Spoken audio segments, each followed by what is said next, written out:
You're listening to an Airwave Media Podcast. Feel like who art Ed? We'll try to slice it. Who art it? Mr. Wood art Ed me. Good. Either way, it's ambiguous. It works on so many levels. I know. That's off to a great start. Welcome to Who Arted, where we explore visual arts in an audio medium. I'm your host, Kyle Wood, and today I am very excited and going to try not to geek out too much because my guest is an art teacher I have been listening to and learning from for more years than I would like to admit that I've been around. My guest today is Timothy Bogatz from the Art of Ed University, Art Ed Radio. Thank you very much for taking the time to join me. Well, thank you for the invite, Kyle. I've been listening to your show for a while now, too. I love it, and I'm super excited to finally be able to join you. So, like I said, I appreciate the invite. Oh, thank you very much. And today, I appreciate your flexibility. We're going to be talking about Christo and Jeanne-Claude, who I have been wanting to talk with someone about for so long, just because their story and their artwork is so interesting to me on a number of dimensions. So, Christo and Jeanne-Claude, first off, right off the bat, born on the same day, June 13th, 1935. Jeanne-Claude seems to have been a little bit of a military brat. She moved around going to school in Morocco, France, Switzerland, Tunisia. I mean, quite the life right from the get-go. And apparently she wanted to continue seeing the world. She got her bachelor's. She studied like Latin and philosophy. And then she went on to train to be a flight attendant with Air France. While all of that's happening, Christo's mother recognized that he was a talent from a young age, and she started him in art lessons at like age 6. He continued studying art. He went to the National Academy of Art in Sofia. He studied painting, drawing, architecture, kind of the traditional fine arts. And I guess his mother had actually worked at that school as a secretary. So like he had an in almost from birth. His father had worked in textiles. So really in both avenues, he was kind of going into the family business. Right. And I've always been like fascinated by his upbringing because, it just sort of marries those two things that, he went on to do between art and just fabric. I love thinking about, this has been his whole life. And you always have to wonder, like, whether that development as a young kid, like how much that influenced his later work. That's always fascinating for me to think about.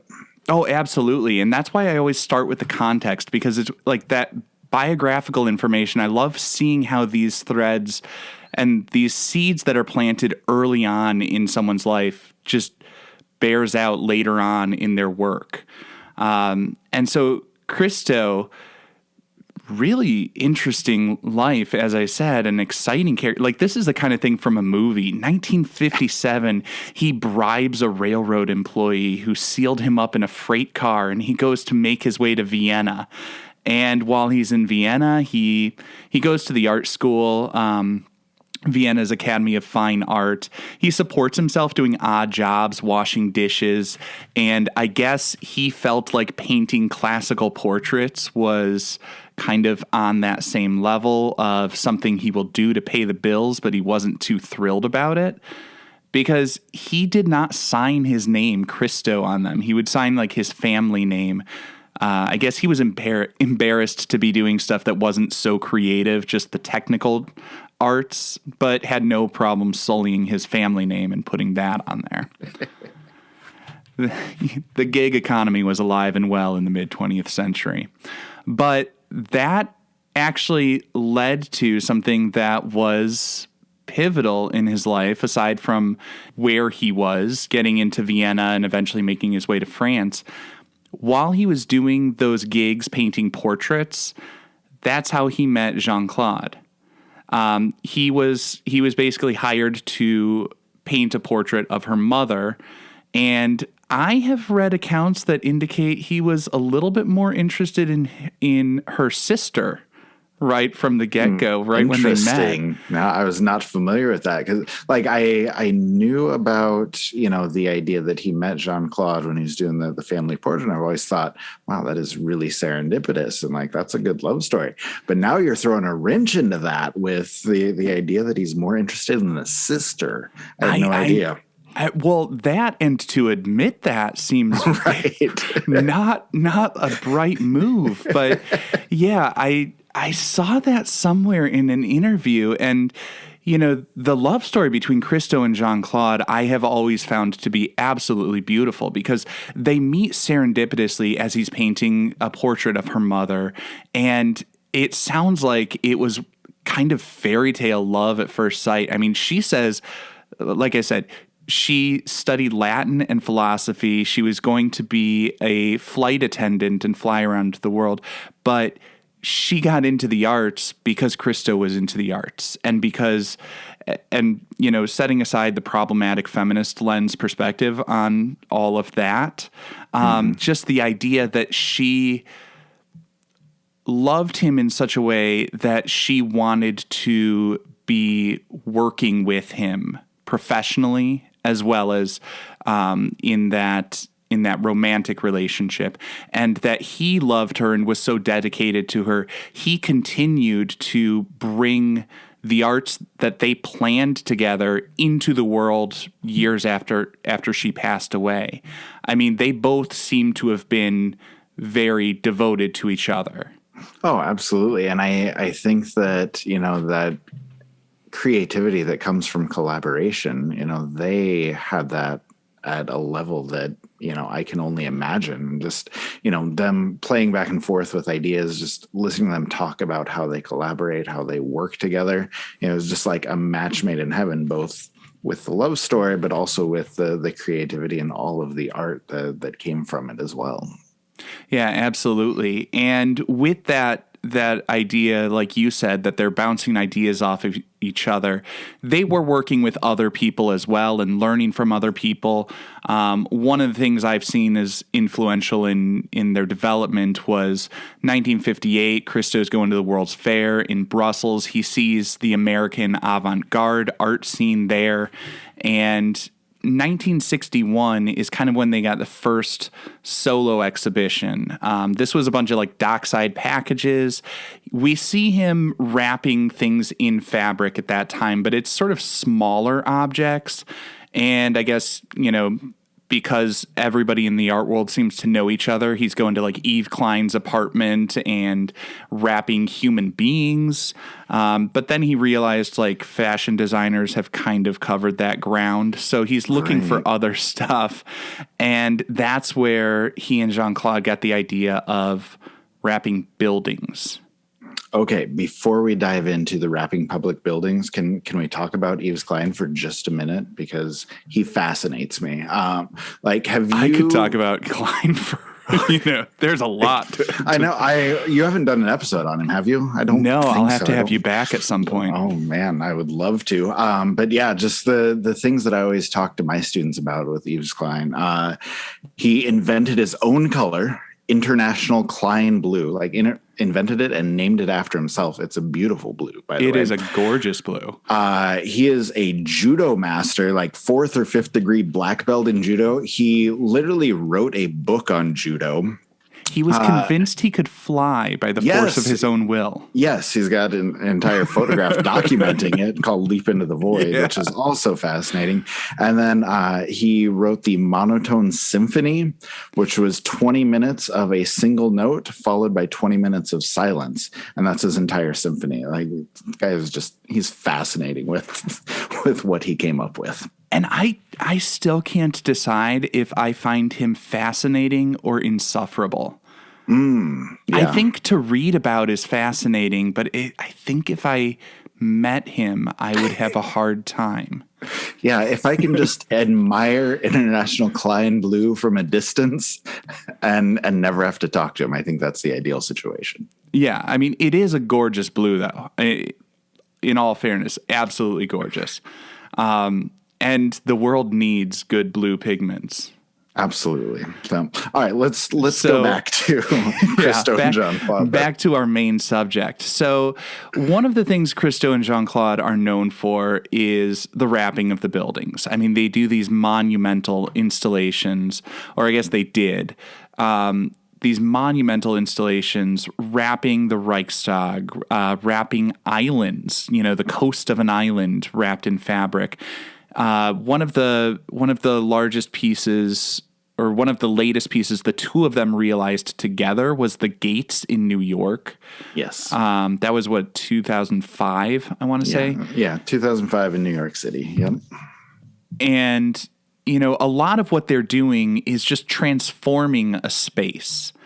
And I always find it really interesting because they're playing with, it's public art that's sort of forced on the public. I mean, you wrap a building that people, whether they want to or not, have to interact with that. And it kind of, that's the intention behind it, I think, in a lot of ways. I find some problematic aspects to that, but I'll get into that. We'll get into that stuff later. I think one of the last bits that I want to share in terms of like context and everything to understand them and their development process, they took this stance that they did not want to be sort of beholden to outside interest groups or donors or anything like that. So they did not fund these giant art pieces through grants or anything else like that. They used their own money. What they would do is Christo would make drawings of what they planned to do. And then they would sell those drawings for millions of dollars. I wish I had the means to do that, but apparently people are willing to pay Christo for his doodles on top of a photograph.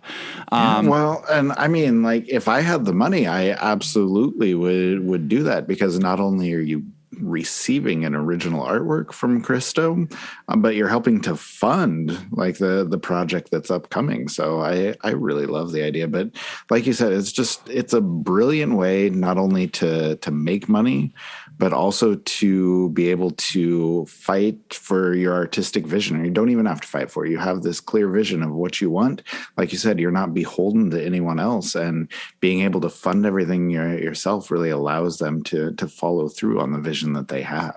Yes, although they did often have a fight to do it.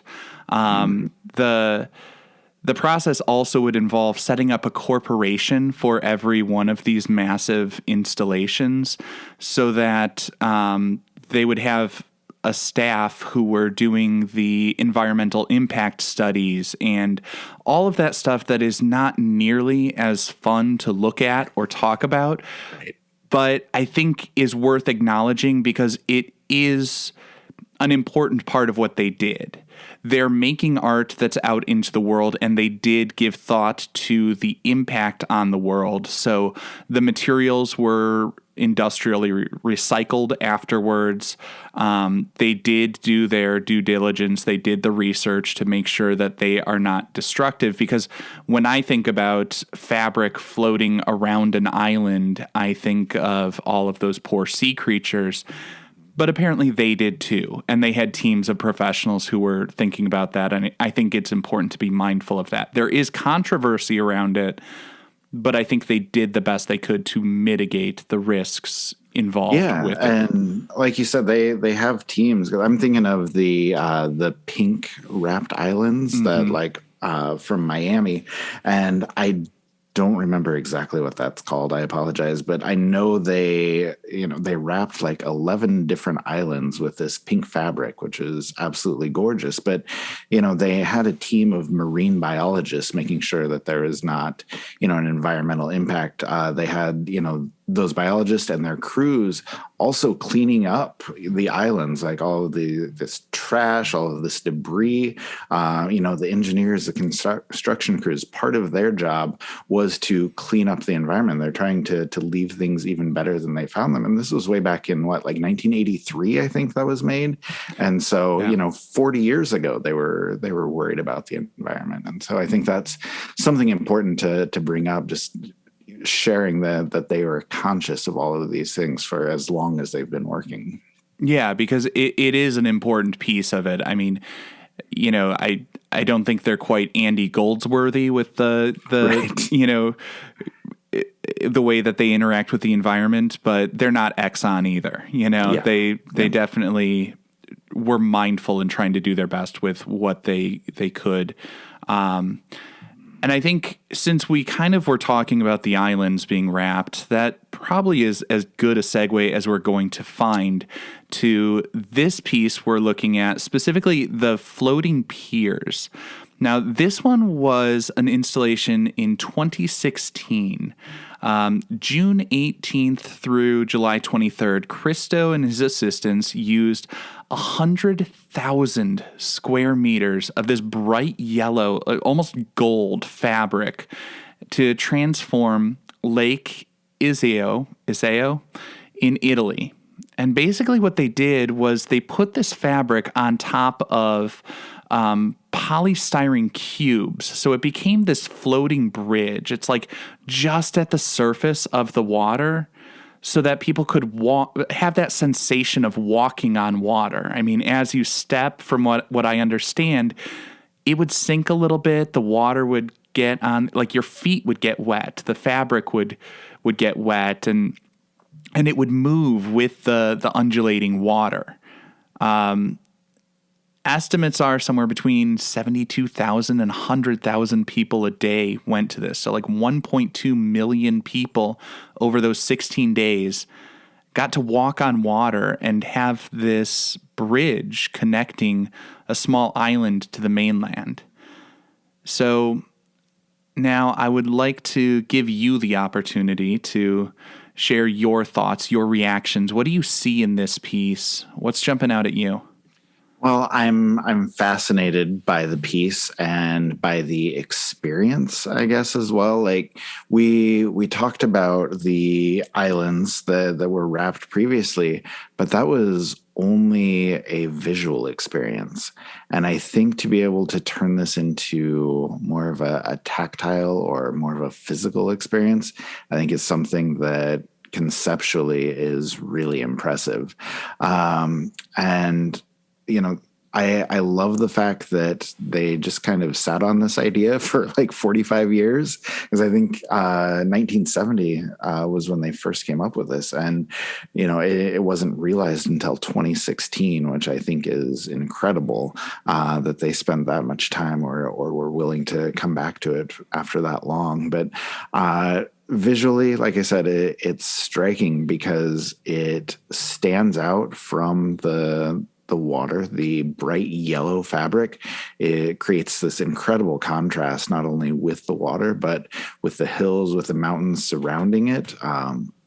It's somewhat a little bit drab, I guess, as a landscape. But then when you have this bright fabric standing out from it, it really emphasizes the line, really emphasizes the color. And you can really dive into thinking about those contrasts. But yet at the same time, somehow it looks like a natural part of the lake. Like it just seems like it's always been there, which I think is, again, absolutely fascinating visually. And so just being able to see all of that, how it contrasts but blends in at the same time, I think is like a work of magic. And like I said, being able to experience that both visually, like from the outside. I know this is surrounded by mountains and hills. And so just thinking about all the different angles, all the different views you would be able to see from this, I would love to experience that. But then, as you described so perfectly, just the ability to walk on this, experience it physically, and just kind of see what it's all about. Like you're literally walking on water. You're walking in the middle of a lake. And I think that creates a very unique experience. And like you said earlier, the public really doesn't have a choice here. This is forced on them.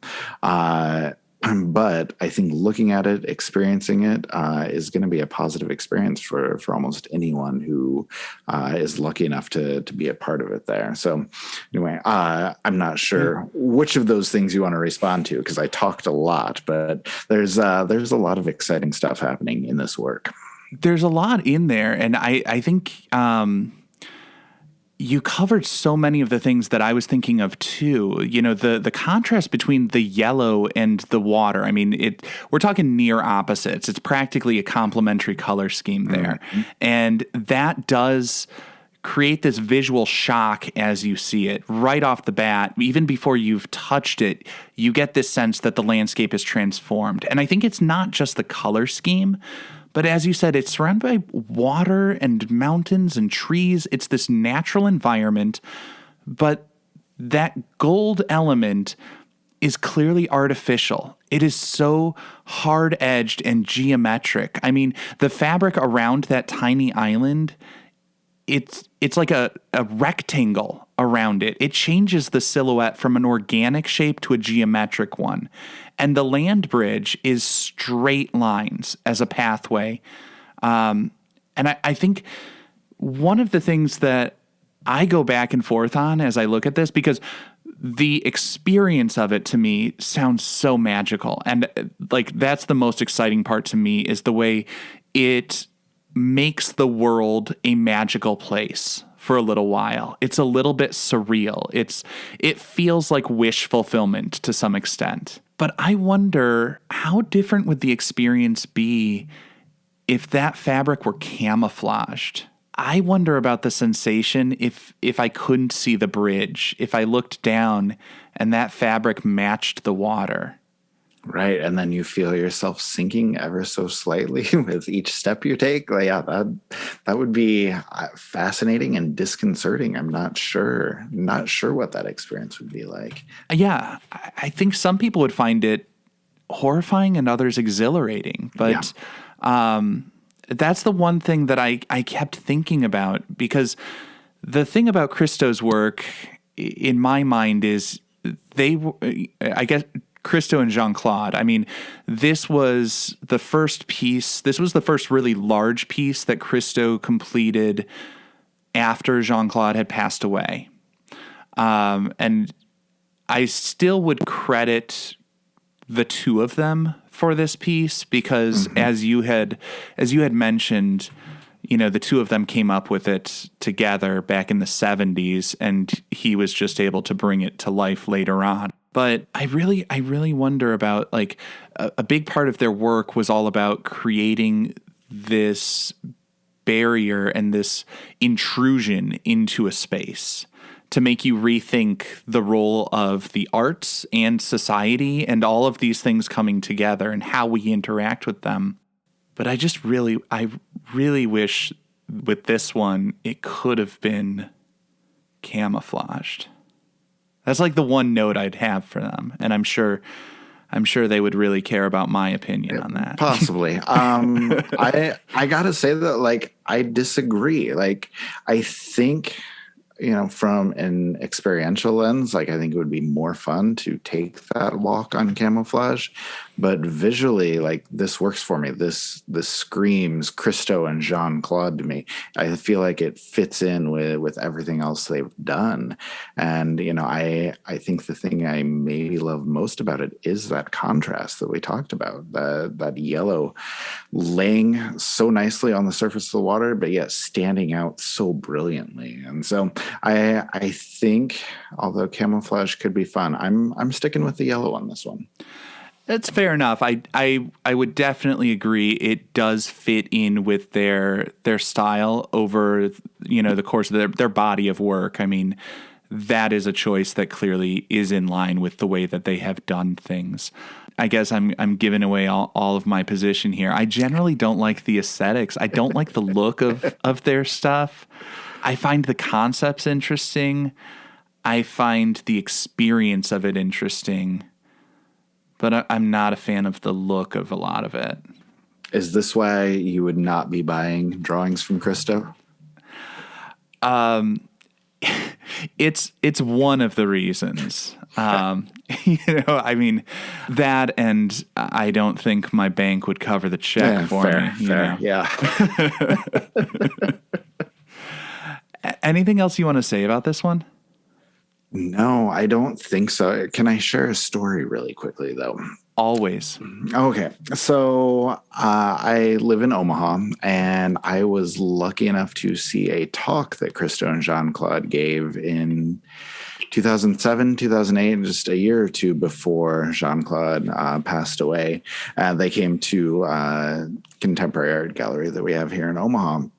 And I was able to go see them. It was a brilliant talk. Loved going through all their work, and just thinking about Christo completing this posthumously, like after Jeanne-Claude had passed. And that was one of the things that they had talked about. Someone had asked them in the Q&A portion, how long are you going to keep doing this? And they both said, oh, we're going to keep doing it forever. Even if one of us dies, one of us passes away, the other has plans to complete a lot of our work, to keep working on these things. And so, even though they were separated by death, they're still in a lot of sense collaborating and, putting these things together, which I think is a wonderful thing. And, I'm hoping to see even more of their ideas come to life, if it's possible, which I'm not sure that it is at this point anymore. But just that fascinating concept of them continuing to work together after death, I think is a lovely story and makes for a good background to these pieces. Yeah, absolutely. And I do believe it is possible for more of their work to be realized, even though both have passed away. After Christo passed away, people wrapped the Arc de Triomphe in France in his honor. I think it was like a year after he had passed. But, Christo, Jeanne-Claude, and Tupac still coming out with stuff long after they've passed away. I'm wrapping it up. I want just a 3-point rating scale. And where should this hang? The Louvre? Is this something to look at? The lab? Is this something to learn from? Or the Louvre? British for the bathroom. Yeah. There's a poop joke in there somewhere. Oh, that's terrible. Okay, so as soon as you hit me up with the Christo and Jeanne-Claude topic, I started thinking about this. And I really want to say the Louvre because it's great work and it's up in the upper echelon for me of contemporary art. But I'm going to say it belongs in the lab. And this goes back to our conversation about the work being forced on the public. And I think we can look at that as a learning opportunity.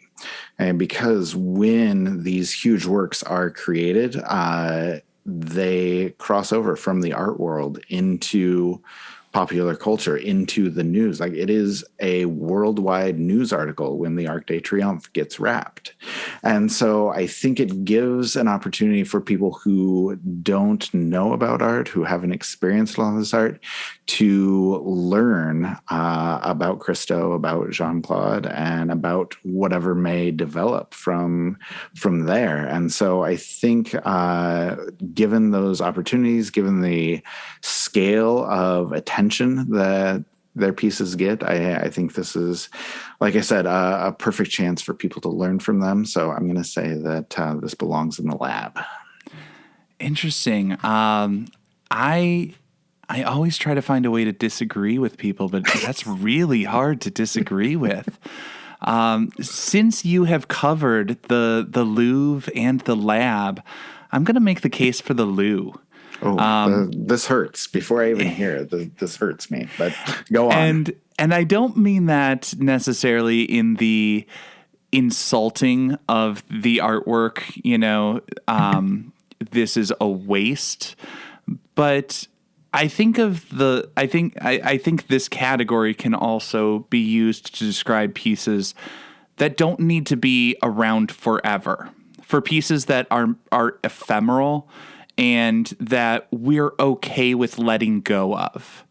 I think this piece, like all of Christo's work, is great for a moment, but it would wear thin if it were to be a permanent installation. And so I think the fact that it will be disassembled, that it will come down, and that it will change the environment for a period, and then it's a memory and it's documented and we know it happened, but we don't see it and experience it constantly. I think that's a part of the work. And so for that reason, I'm going to throw it in the loo. All right, that's fair. You make a very good argument for it, so I can accept that. I was raised by a lawyer. I'm trained in making good arguments, whether I agree with them or not.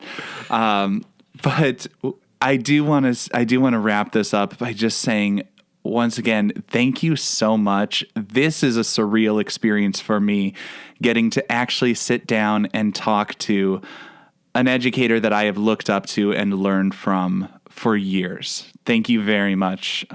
Tim Bogatz, once again, from the Art of Ed University, and your podcast has certainly helped me, and I cannot imagine how many other art teachers have learned from you over the years. So thank you for all you do. All right. Thank you, Kyle. I appreciate the kind words, of course, and I really enjoyed this conversation. So I very much appreciate the invite as well. And if we can ever do this again, I would love to come back. Oh, you are always welcome. Thank you very much.